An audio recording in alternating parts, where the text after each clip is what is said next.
So we'll start with a land acknowledgement. We'd like to acknowledge that we are in Mi'kmahi, the ancestral and unceded territory of the Mi'kmaq people. This territory is covered by the treaties of peace and friendship, which Mi'kmaq, Wolastoqiyik, and Passamaquoddy peoples first signed with the British Crown in 1726. The treaties did not deal with the surrender of lands and resources, but in fact recognize Mi'kmaq and Wolastoqiyik title and established the rules for what was to be an ongoing relationship between nations. Sorry, guys, I'm realizing maybe you can't hear me. No, we can. Perfect. Welcome and good morning. Thank you for joining us today. Just a quick show of hands. I'd love to know who's in the room. Are there any artists in the room? Awesome. Can you guys come to the front a little bit? Because you're like, Please do. that would be lovely. Thank you. Come on, Yeah, guys. please come closer. Come on up. We love artists. We do it for y'all. Any managers, artist managers? All right. Anyone, I'm guessing, looking to play festivals? Yeah. Any booking agents? No? Okay. Any aspiring festival programmers? No? Okay. Oh, what? All right, so we'll get started with our intros. To my immediate left, we have Yusuf Mohammed. He is the program manager and director for A2C Festival in Atlanta. It is one of the most important hip-hop events of the year and is commonly referred to as hip-hop's family reunion.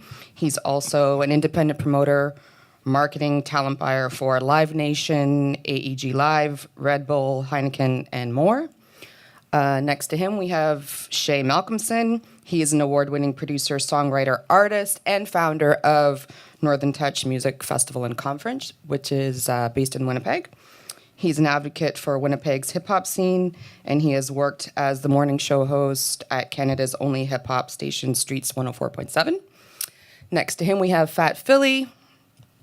Phat Phillie co-founded blackouthiphop.com, which was recently voted one of the top 100 hip-hop blogs and websites in the world. He's also here for Croatia's only hip-hop festival, Fresh Island, which is held, I'm sorry, what is the name of the beach?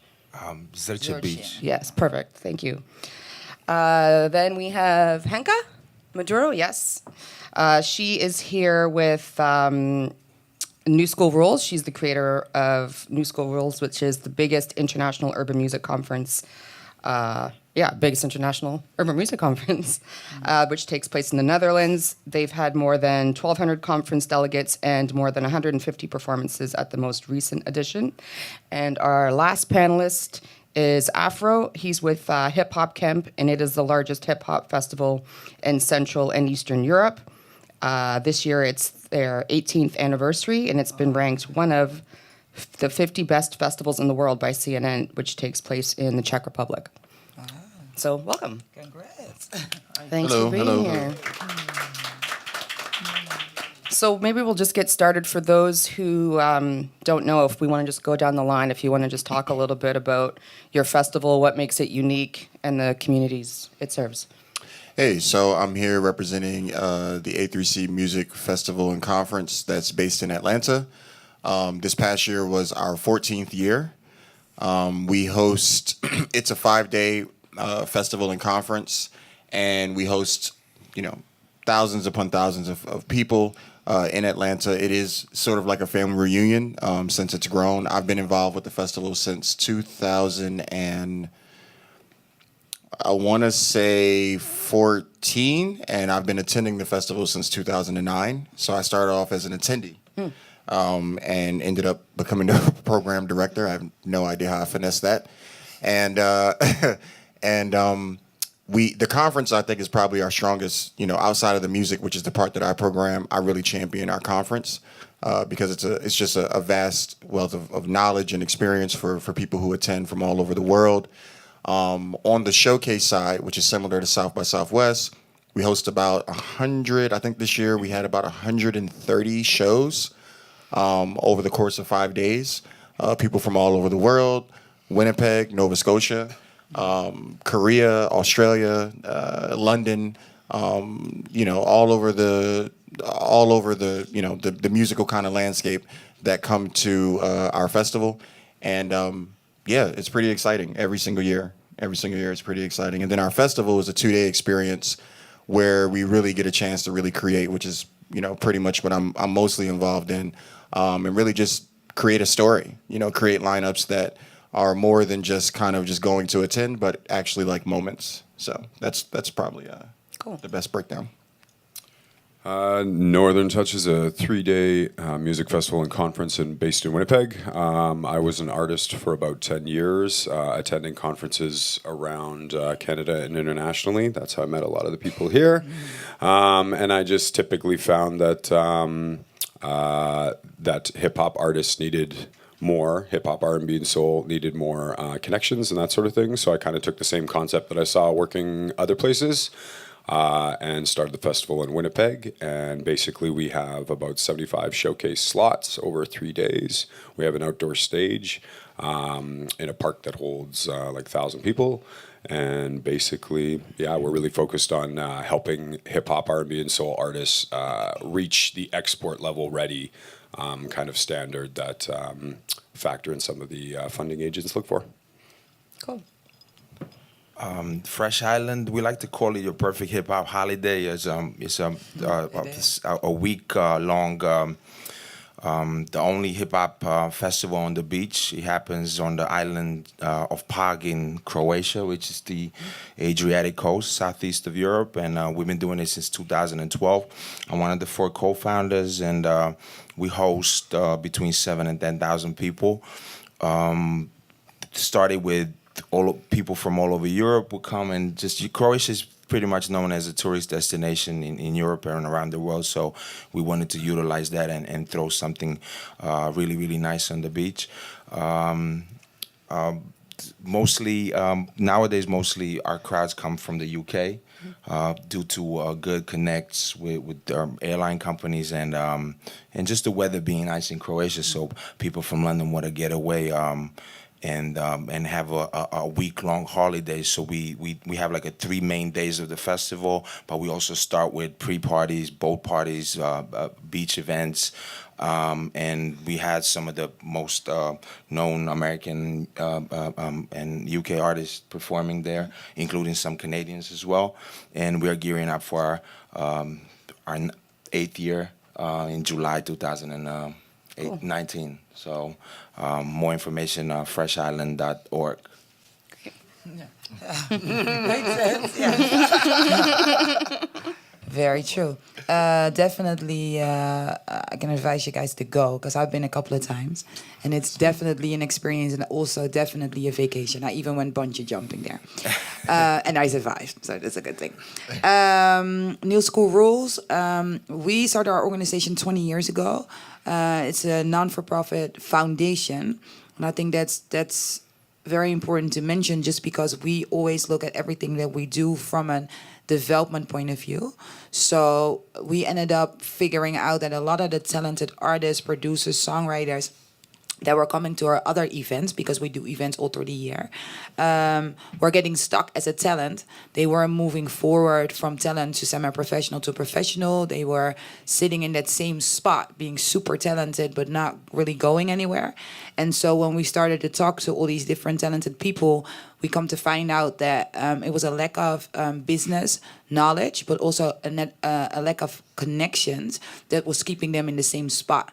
So I went to visit the Vibe seminar back in the days from Quincy Jones, and I said to myself, well, why wouldn't that work in Europe? So I had to wait it out to see when people were ready to put it there, and then we put it there. So our conference is a 3-day conference, very artist-centric, where artist development and getting signed, getting a publishing deal, or getting to know how you can do it by yourself is pretty much the main focus. So we bring execs from all over the world to help people understand where their merits are, how they can win, how they not make the same mistakes that everybody else before them.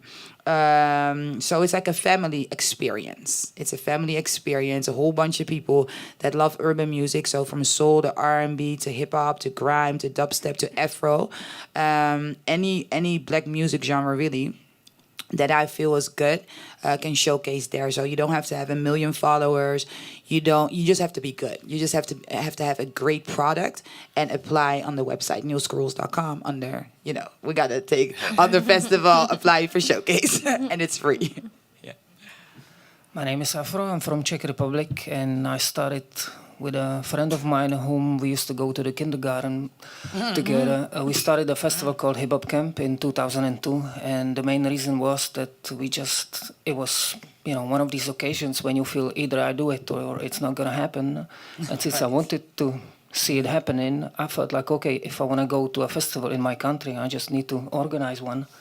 So that's what... Crazy, yeah, that's what you do. Yeah.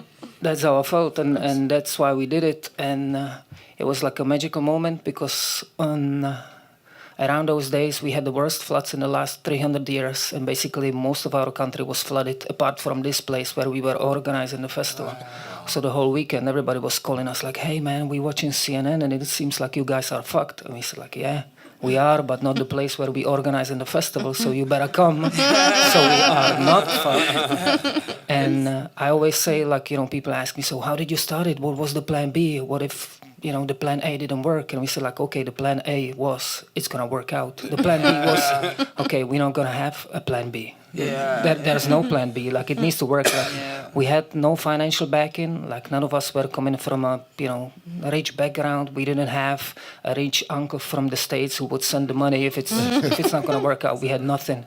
We had a back against the wall, and the water was everywhere. So, but we were lucky. It did work out.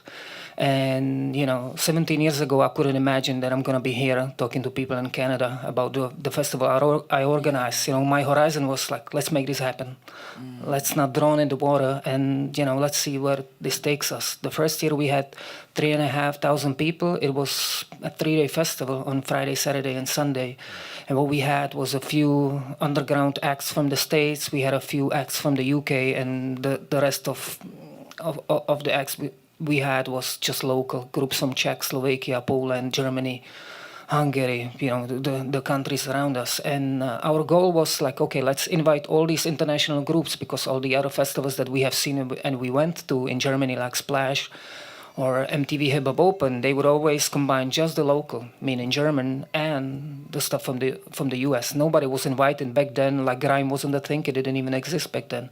So nobody was inviting the groups from the UK. Nobody was inviting the groups from Austria. All these other countries. But we were, and we thought like, okay, if we have something special here, which believed we did, because all the acts that was coming for the regular club gigs, they would always say like, man, I don't know what it is, but it's really different in here. It really feels special. Like the crowd is super excited and they always go nuts. Because, for example, I went to Splash, the headliner was performing, I was looking at my clock, at my watches, and, the final song was over, everybody cheering like crazy in 3 seconds. It went from, going nuts to going silent and leaving for a beer. While at the Hip Hop Kemp Festival, when the first edition was over, people were standing there for about 30 minutes cheering Hip Hop Kemp, Hip Hop Kemp. And it wasn't like, when I say hip hop, you say Kemp. No, it was just spontaneous. Nobody did anything. And we were standing on a stage, like nearly crying, like, what the fuck did we just create? We created a monster. And the monster keeps on going. Luckily enough, I've been fortunate and blessed enough to be in charge of the programming, because like I said, I was there from the start and I'm still there now, being 40 years old. And, that's what it is. We went from 3,500. At our peak years, we had 25,000 people coming there. And it's still a miracle, like how many of you even know where my country is? Yeah. Like, we are happy to call it the heart of Europe, but nobody really knows, Like, I've heard people here saying, like, okay, Czech Republic, is that next to Russia? Well, not really. It's not Russia, and it's not England either. It's just in between, in the heart of Europe. And, the population of my country is 10 million people. That's the population of New York or London. It's a really small country, a really small market, and it's still a blessing. It's still a miracle. I need to pinch myself every single fucking year. Like, is this really happening? Am I really the lucky guy who's, in charge of this shit? Like, it's amazing. So, really feel blessed, and I'm happy to keep on doing what I'm doing. Awesome. So Henca and Affro both sort of commented on this in their response, but I'd just love to hear a little bit more from Shea and Phat, Phillie about why you started the festivals that you've created, and if there was a need you were filling, what was the purpose? Well, I started doing individual shows in my hometown of Zagreb, which is the capital of Croatia, around 1 million people, back in '96. I actually moved to New York in '91 to learn English, and then I went back home. The war started, and then in '96 I moved to London, also just to get myself known out there and just learn about the UK scene and the industry. I had a radio show at the time. I started in '93. We're celebrating our 25th anniversary in November this year. So, and at the time, there were no record stores in Croatia. So for us to go and get music, MP3 didn't exist at the time. So I had to go to London. I had to travel to New York, go to Munich to buy records and stuff. So I came back, started individual shows at this club called Aquarius, and I was really, really fortunate enough to have my first artist from the U.S. To be Big L, rest in peace, and OC from Digging in the Crates for our radio show 4th anniversary. And then from that point, I started bringing on more and more American artists that we enjoyed at the time. You know, J. Rue the Damager, Das Effects, DJ Premier, Jazzy Jeff, Alcoholics, Dilated Peoples. And then, you know, once we finessed that game, you know, we started doing bigger shows in our town, inviting 50 Cent and Snoop Dogg to perform, you know, doing arenas of 10, 12,000 people. And then maybe 10 years ago or something, Croatia became a playground for UK promoters to, you know, they kind of changed their dynamics and went from Ibiza and Ionepa in Cyprus, and they found Croatia as the next festival playground for their festivals.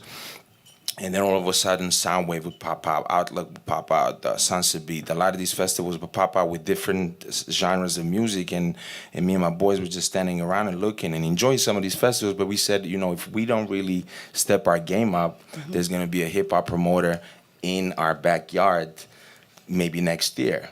So we teamed up with a couple of clubs on the beach that we were familiar with, because a lot of these clubs are owned by the people from our, you know, from our hometown. And then we were like, all right, let's start Fresh Island Festival, your first international beach hip hop festival, and that's how it all came about in 2012. I still do individual shows. I still do underground rap shows in Zagreb, you know, like Pete Rock, CL Smooth, or Newmark from J5. But Fresh Island, these are, you know, big annual thing internationally. So that's that was the inspiration behind putting Fresh on. Dope. 2004, I started making music, I think, something like that. Probably a little bit before, but that was like more professionally. And then for 10 years, I was touring and applying for showcases, just like a lot of you guys. Basically, there was sort of a movement of hip-hop going on in Winnipeg at the time. And also, side note, I'm also getting my degree in labor studies, so a lot of that has to do with organizational kind of behavior and just organizing people in general and movements. And I was watching what was happening after the radio station kind of went pop, so it changed format. It was under the NCIFM, which was the Indigenous Music radio broadcast station out there. Went to a pop format. There was a few years of hip-hop silence, even though there was kind of organizing going on and movement. Manitoba Music, which is the MIA in Manitoba, actually came to me as I had been an advocate for hip-hop and an ambassador there for quite some time to all the different communities, and basically asked me like how they can start getting more hip-hop through the doors. So I spoke to them about doing an open roundtable discussion, open to non-members, that I would help champion as that ambassador to make sure that people did step through the doors. And when they opened it up, they actually ended up with about 70 people in the room, and about 50 of them I had brought. And I think 90% of them were not music members of Manitoba Music, representing a bunch of different communities, a bunch of different backgrounds, and they were just kind of amazed at what was going on. And at the time, David Landreth was working there from a great band, Brothers Landreth. He kind of said to me, pulled me aside, and he's like, okay, you're the guy. I don't know hip hop. Like we need to do something. So when I saw that happened during the conversation, they brought out Ty Woba from Toronto, and he was saying that if somebody did something, if somebody took initiative, that there'd be some funding there. That this is something that has been needed. So coming from the artist background, coming from my schooling a little bit, coming from the understanding kind of the culture there and being very tied into the community, I was like, all right, I'm going to do it. So we did the first proof of concept, and then grew from there to the point where the mayor was at the last event and basically just talking strategic partnerships. We ended up creating showcase opportunities at New School Rules as well as A2C. It was basically to serve a need, and it kind of came from being an artist myself. And like, I love hardworking artists, and I feel that there needs to be more education for hip hop, especially from the age of like, I've mentioned this a few times, but there seems to be a lot of, typically there's community programs where you can like learn to like hip hop dance or like make beats or like, that sort of thing, or, rapping up until like 14 or something like that. And then it just drops off. Then there's like no support until you have to be like, basically factor export level ready. So trying to figure out how to make this giant gray area a little less gray for artists out there who aren't the singer-songwriter type, or aren't the folk artists, or aren't the indie rock artists that constantly or oftentimes get funding and support. Okay. So we have a pretty international panel here. I'm wondering how or where you guys discover music and how you are programming your festivals. What kind of experience are you looking to create for audiences? I guess I'll start for A3C. Of course, it's always with. It depends. There's different sides of it. So for the showcase side, for me, it's more so to showcase the different styles of hip hop, and the different that of course comes with having different relationships in different places. I'm a big fan of seeing artists live first. That usually is something that for me will immediately. That'll get my blood boiling to want to book that artist, and so that's part of the reason why I do a lot of the international festivals, is to see a lot of acts. I'm so mad that I was like sick last night, so I missed like a bunch of the acts that I wanted to see.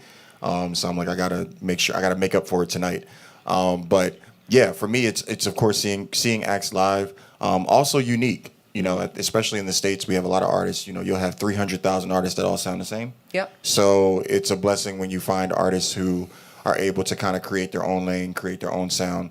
Doesn't necessarily mean tracing the old, but sometimes making the old sound new, or blending genres and different sounds together. I'm a big fan of artists who actually study the music, study the history, and so that's kind of on the showcase side. On the our festival grounds, which is our 2-day festival, which this year we had, the Wu-Tang Clan, the entire Wu-Tang Clan.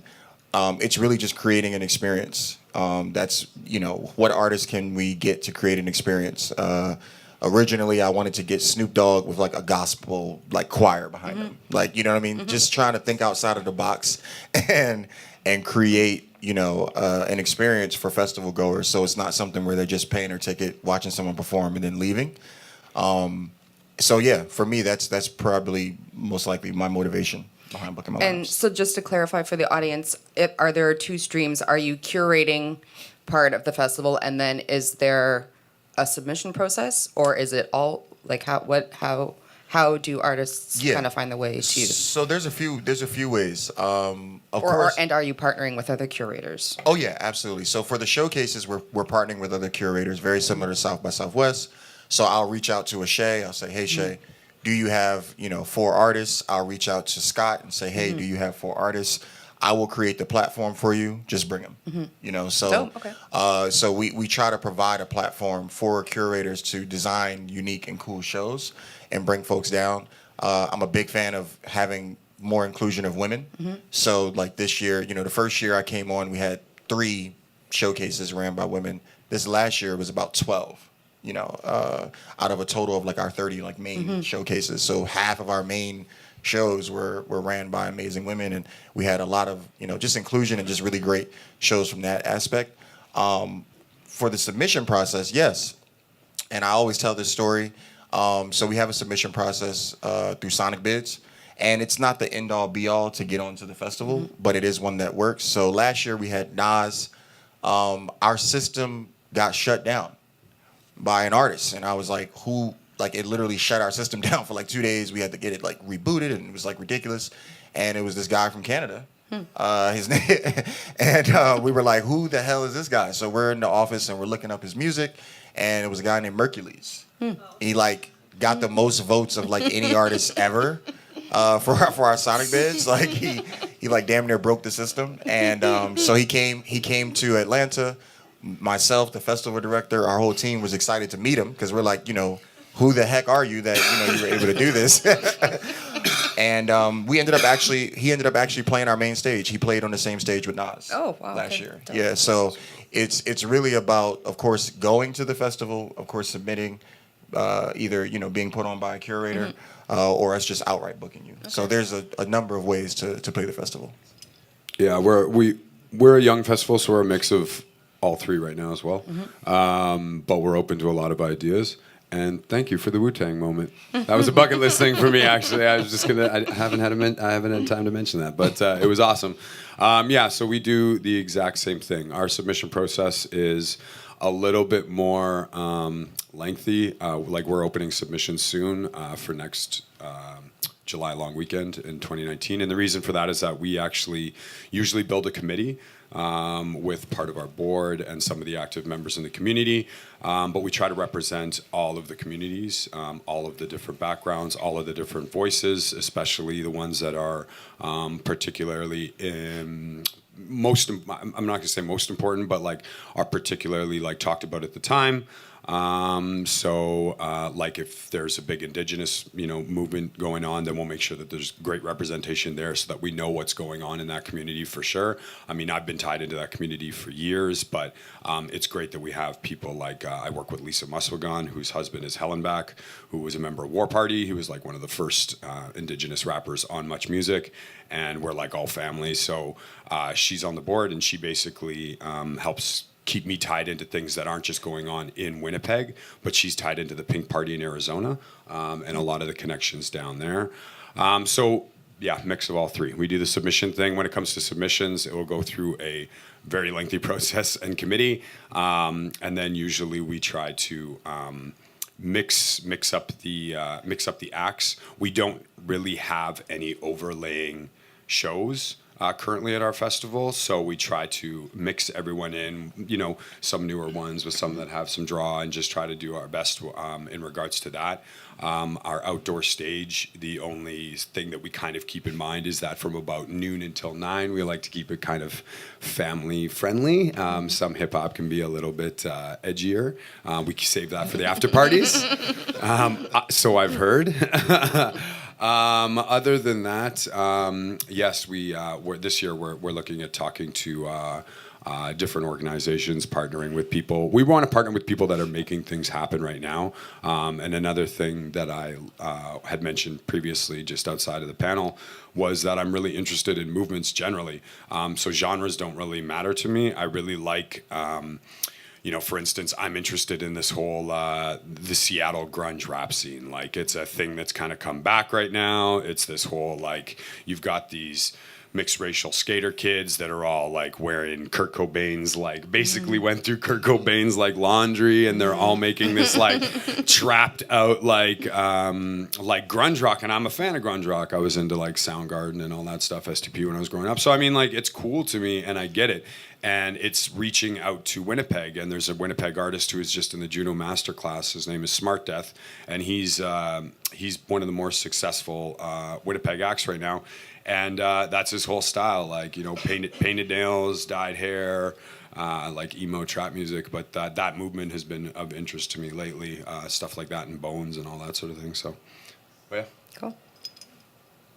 When we started in 2012, we really didn't know where we was gonna go with the artists, and we really didn't know who was gonna come to the festival. we kind of like started promoting it locally and, with neighboring countries and with Germany, Austria, Italy, Switzerland. So we wanted to combine some international flavor and get some of the artists that we were fans of, So, and, who's ever available because, it's not easy to come to Croatia. But luckily, July and August are huge festival seasons in Europe, and a lot of artists are in Europe at that period, especially the first part of July and the second part of August. So we sort of like put ourselves in that period, July period, and then. Over the years, we've noticed that UK crowds are really, really responding to what we do. Where in 2018 we had almost 85% festival goers from the UK, mostly from London. So you can imagine, the program has been dictated by their needs and what they want to see. And we have a lot of partners in the UK, our PR companies in the UK, all our crews and our ticketing departments are over there. So, it's a good combo of the right now is of the current US flavor. And another 50% is what's happening in the UK, and that scene is amazingly bubbling. Right now, we've never seen UK hip hop scene being so active and so successful. Absolutely, maybe. It's never been like that. I've been a fan of the UK hip hop scene since the '80s, and we never seen stuff like this. So, that's a combination right now. And then every now and then we intend to. There's not a submission process because it's a very touristy festival. In sexy clubs on the beach, open air clubs. Every club is at 3,500 caps. So we have 2 clubs popping at the same time. You have to sort of like program it properly where you will have 2 big artists playing at the same time. So we will have, let's say, Sean Paul playing at one club, and then we will have Party Next Door playing at the other club. And you want to make sure that the crowd is split correctly. This year, what we want to do, because last year we had some issues with J Hus from London and Lil Pump playing at the same time. Nobody went over to see Pump, and we had to overcrowd the other club. And then Goldlink played versus Vince Staples, and Goldlink was a winner that night. So what we want to do with bigger artists, we want to sort of like give them a little bit more money to play both clubs, because clubs are back to back. Right next to each other. So this is what we want to do. And, it's a UK journey. I think this year we're going to have probably 90% of the UK. The rest is, and it just went naturally. And, we didn't plan it like that. We really wanted Swiss folks. We had Czech folks in the beginning. We were flying in some of their artists. But the Britain prevailed, and we were like, fuck it. We're just going to get the pounds.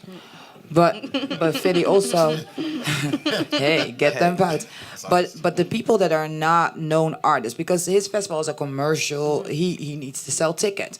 So the unknown people, you've put on unknown people, but it's through personal relationships. So you don't Canadians. Yeah. Yep.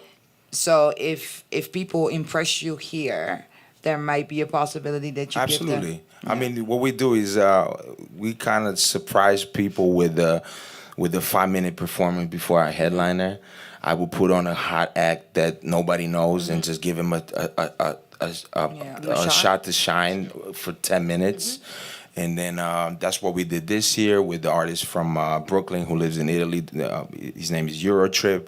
We did that with the Canadians, Dio Gibson and Ill Vibe. With a couple more acts, we're talking to Henca's artist for next year from Malaysia. So there's an opportunity. But me and Scott, because we flew in like a couple of days before this conference kicked in, and then me and Scott we're discussing about a possibility of getting a bar in the city, because we have 10,000 people roaming around the city of Novaya, which is this really, really small town. Maybe 1,000 people live there in the winter, and they have 50,000 in the summer. So we're thinking about throwing a Canadian showcase in one of the bars, and I tell people, if you make your way over there, if you get to Croatia, I'll make sure that your trip is worthwhile, and I'll make sure that you get some sort of a shine, because we have parties going on from 4 to 8 p.m.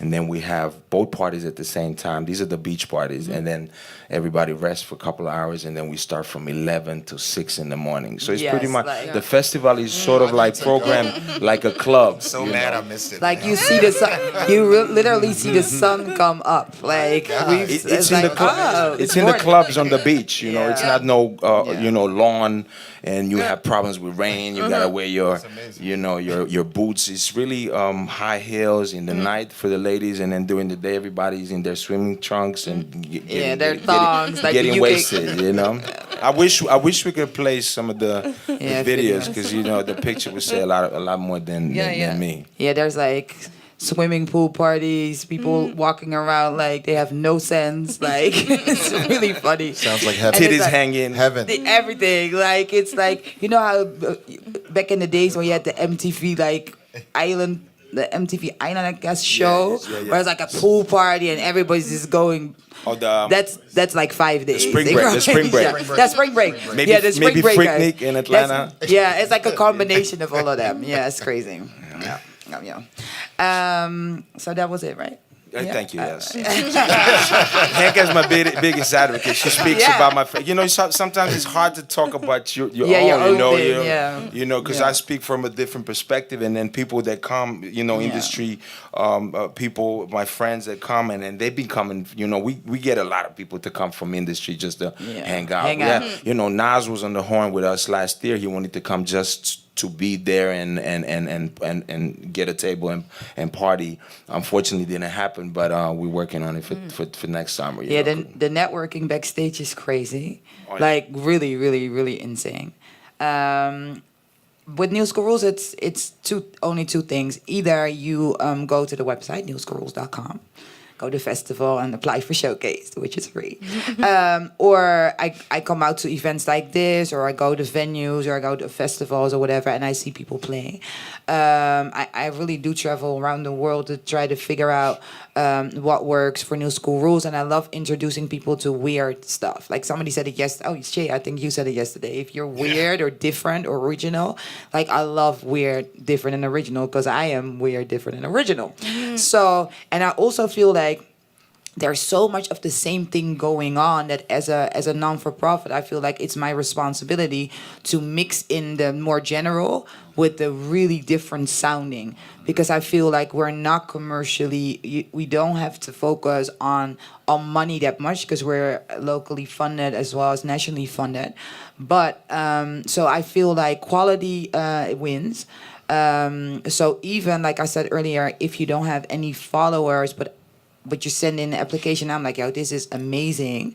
Because we also ask for live video, and everybody's like, yeah, but I don't have a live video professional shot. I don't care. You can be in your room a cappella and really doing it, and I can tell that you can sing. The thing is, it's a live festival. So if I have a video of you, like a professional video, like your video, oh, this is my single, this is my video, then I still don't know, can you sing, unfortunately. Because in these days, it's like you can tweak it so much that live, you might sound horrible. So we ask for a live video, for instance. But then also, I like to have a variety of genres, because I feel like from Canada so far, we've had so many hip-hop acts applying. I love hip-hop, but there's so many other music genres. Like we've done folk from Canada. We've done reggae. Well, not from Canada yet, but I'm about to try to get the lady from yesterday. But I like different genres. So we do dancehall, reggae. I'm from the Caribbean myself, so souk, salsa, whatever, merengue. If it's good, it's good. I'm trying to program it. So don't limit yourself to be like, oh, I'm not hip hop, so I can't apply. If it's good, it's good.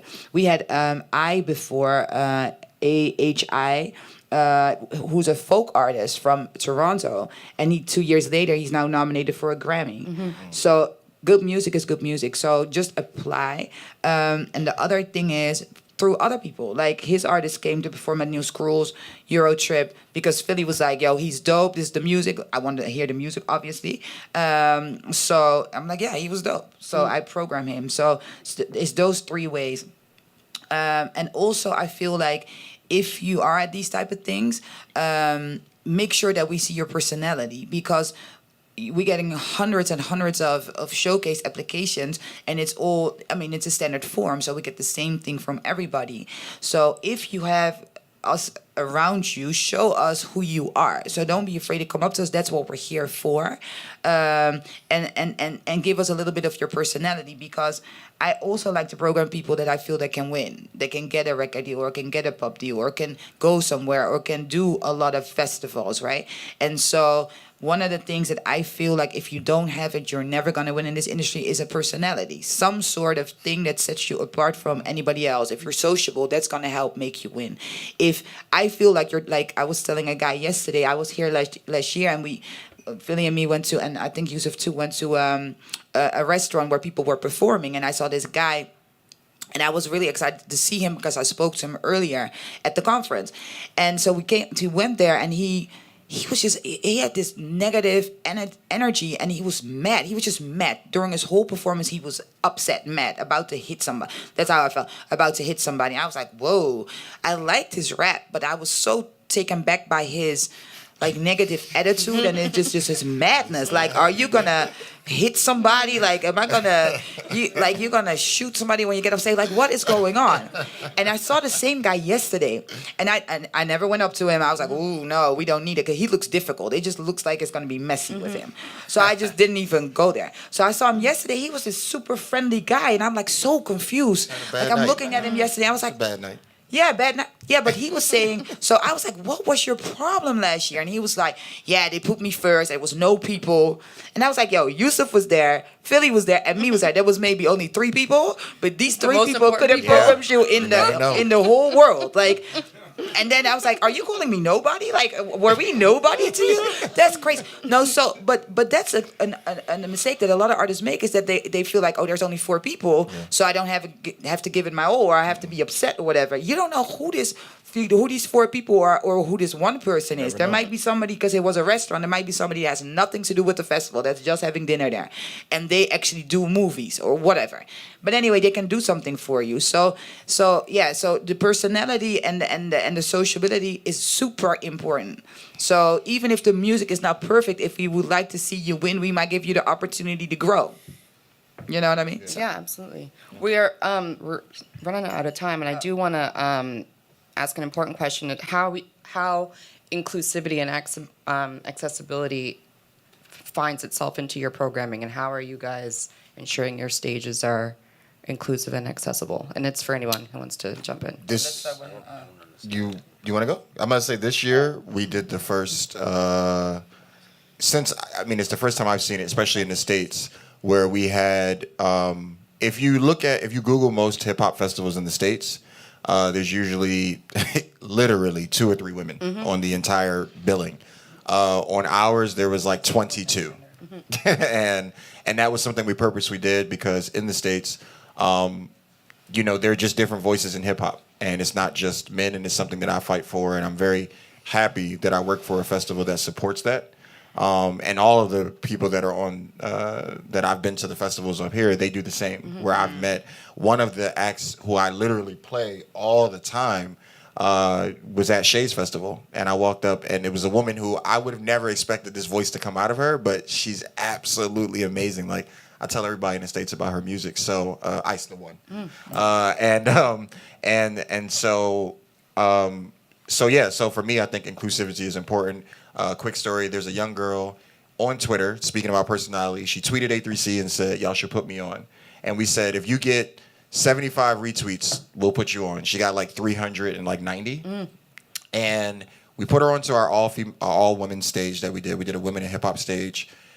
It just so happened that Lil Uzi's a big artist in the States. His manager was at the show while she's DJing.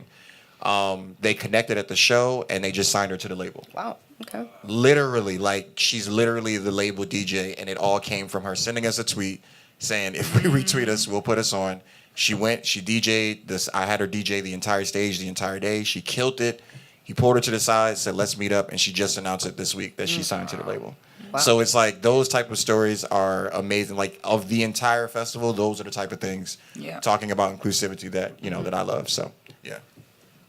For us, there's kind of two ways at it. We keep it a low price point for an application point for most artists. We do know that obviously there's some export level ones, so for them that's super cheap.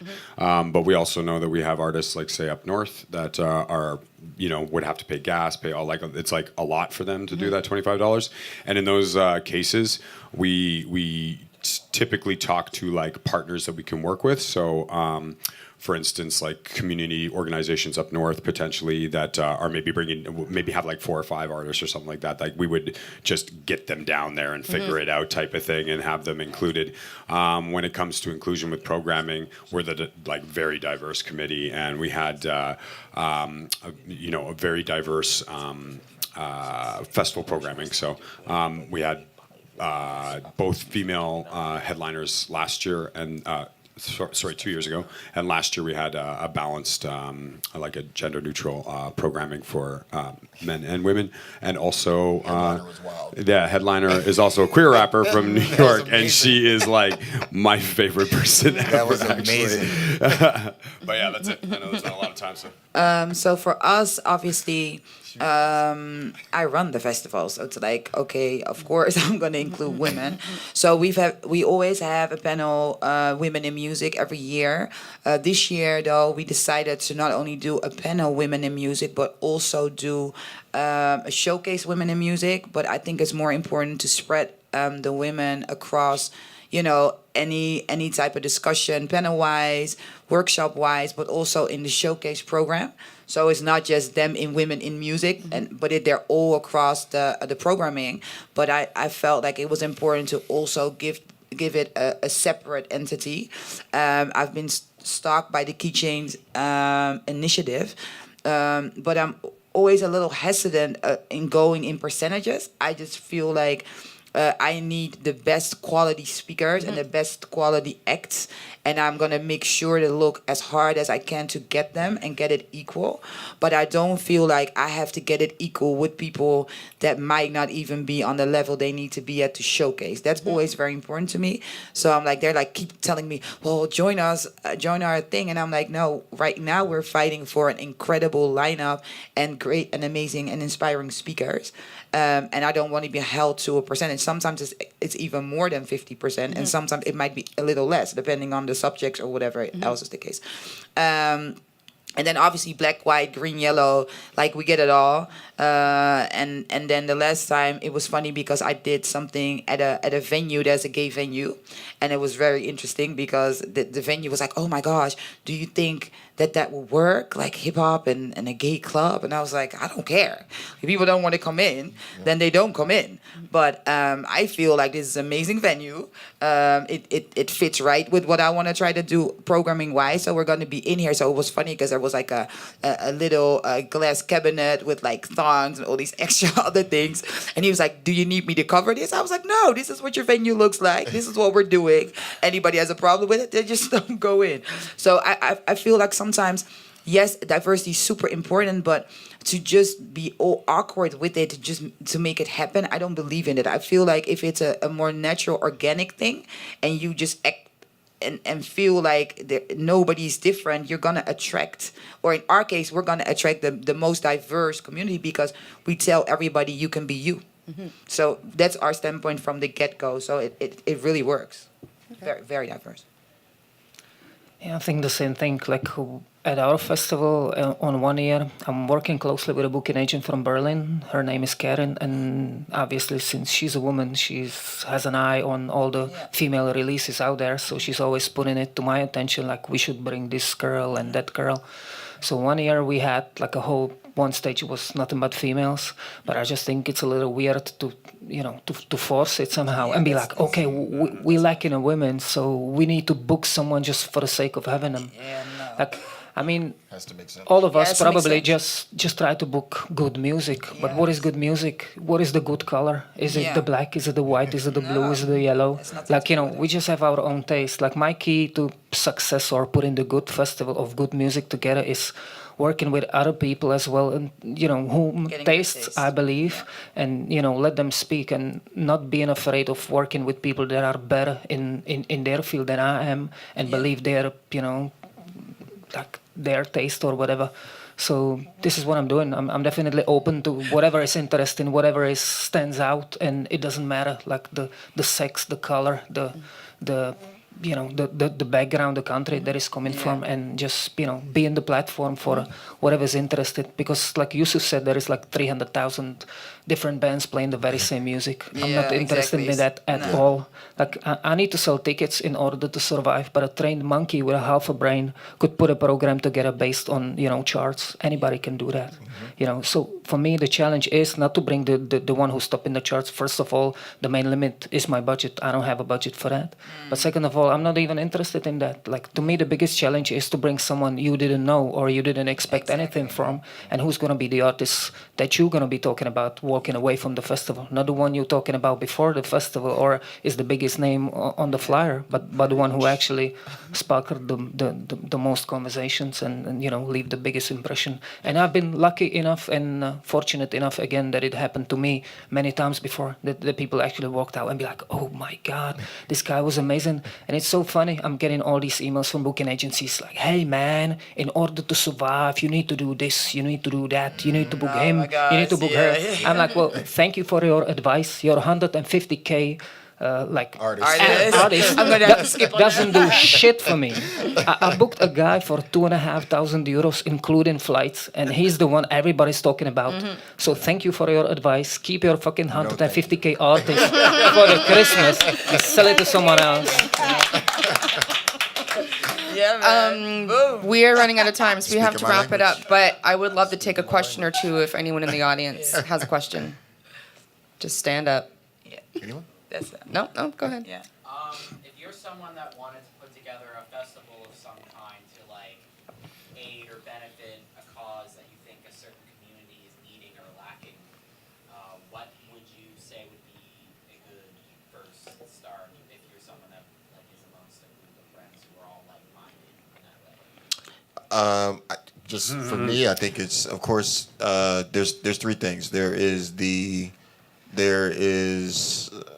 I always tell people to create from what you want the attendee to experience. Don't create from what you're necessarily just from your cause, but create it from their perspective. Of course, again, location is super important. And then talent. If you have those three at the core of your programming when you're trying to create a festival, then you're good to go. And you can't also, don't give yourself unrealistic expectations out the gate. The goal is to create it, and just in that, it's a success. Like there's a saying that I have that once the doors are open, it's a success. And so that would be my initial advice. Of course, there's a longer and deeper way to create an entire festival, but off the basis, it's those three. Do your research too. Yeah, for sure. Coming from somebody that like basically did exactly that, I would tell you, think long and hard if you want to do it. It's a rough business. Because it can Very true. as I'm experiencing. But that being said, one of the things that I would truly recommend doing is sitting down with those like-minded people and writing down maybe 1 to 3 lines on why you're doing it. And I want you to stick that somewhere in your house or wherever you're living. And I want you every day to look at that while you build the festival. Because the thing is that no matter what, everyone's going to try to mess with you. Like everyone's going to try to taint or talk to you or pull you one way or pull you the other way. And the thing that will keep you steady is remembering why you did this in the first place. Amazing. And if you forget why you did that, then you're pretty much lost. So. Yeah, and also make sure that it's not just the interest of you and your friends, but that it's a wider interest. Because sometimes you can get so wrapped up in what you want and what your friends want that it's not necessarily what a bigger group wants. And if you want to do it for a bigger group, you got to make sure that the group is actually there. Sounds super logical, but that sometimes that's a missed opportunity. I've seen it with other organizations where they're like, oh, we feel like this is important, and 3 people feel that way, and they spend 50,000 euros, and then they come to find out that they're the only 3 that felt that way, and they're there by themselves, like literally, and they're like, oh, that's so strange because we were all feeling this idea, yeah, but you didn't ask anybody else around you about, and it's the same thing with music. It's like you might feel it really, really might be feeling it, but it's always good to get feedback from a bigger group of people. So research is very important. Great. I think we have to wrap up. So thanks everyone for being here. Thank you. Thanks to all the panelists for joining us today. Thank you, Katrina. Yeah, thank you. Yeah. Thank you.